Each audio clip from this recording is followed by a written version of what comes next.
2014లో రాష్ట్ర విభజనతో తెలుగు ప్రజలు 2 రాష్ట్రాలు ఏర్పడ్డాయి. ఇలా 60 ఏళ్లలో జరిగిన పరిణామాలతో ప్రతిసారి సవాళ్లతో రాష్ట్రం ప్రయాణం సాగింది. విభజనతో ఏర్పడిన నవ్యాంధ్రకు రాజధాని కూడా లేని పరిస్థితిలో నాడు పాలన ప్రారంభించాం. ఎక్కడ కూర్చుని పని చేయాలో కూడా తెలియనటువంటి అనిశ్చిత పరిస్థితి నుంచి పాలన మొదలుపెట్టి ప్రభుత్వాన్ని పట్టాలు ఎక్కించాం. మాకున్న అనుభవం, ప్రజల సహకారం, కష్టపడే తత్వంతో కొద్ది కాలంలోనూ నిలదొక్కున్నాం. సంక్షేమ అభివృద్ధి కార్యక్రమాలకు రూపకల్పన చేసుకుని వేగంగా ముందుకు సాగాం. దేశంలో ఎవరూ ఊహించిన విధంగా సంస్కరణలతో, సమర్థవంతమైన నిర్ణయాలతో, సరికొత్త పాలసీలతో 13.5% వృద్ధి రేటుతో దేశంలో టాప్ 3 రాష్ట్రాల్లో ఒకటిగా సగర్వంగా నిలబడ్డాం. 120కి పైగా సంక్షేమ పథకాలతో ప్రజల జీవన ప్రమాణాలు మెరుగుపరిచాం. ఈజ్ ఆఫ్ డూయింగ్ బిజినెస్ లో ప్రథమంగా నిలిచాం. 16 లక్షల కోట్ల పెట్టుబడులకు ఒప్పందాలు చేసుకుని దేశం దృష్టి ఆకర్షించాం.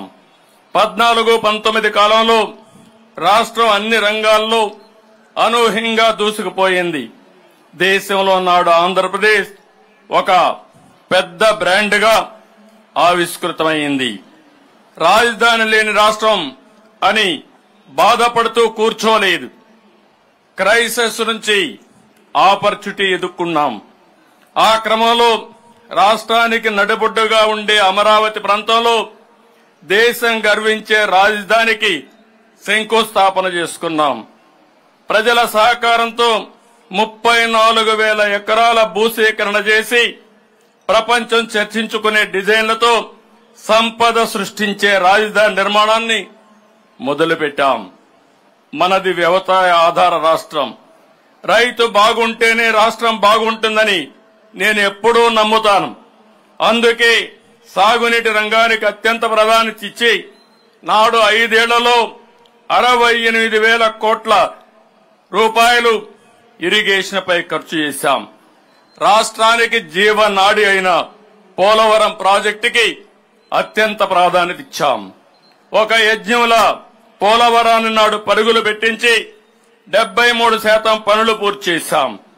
తెలుగుదేశం ప్రభుత్వం కొనసాగి ఉంటే ఈ పాటికే పోలవరం పూర్తయి ఆ ఫలాలు రాష్ట్రం ప్రజలు పొందేవాళ్లు.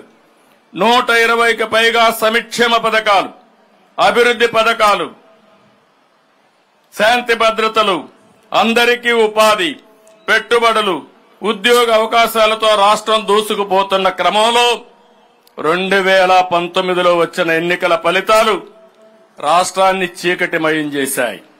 ఒక్క ఛాన్స్ పేరుతో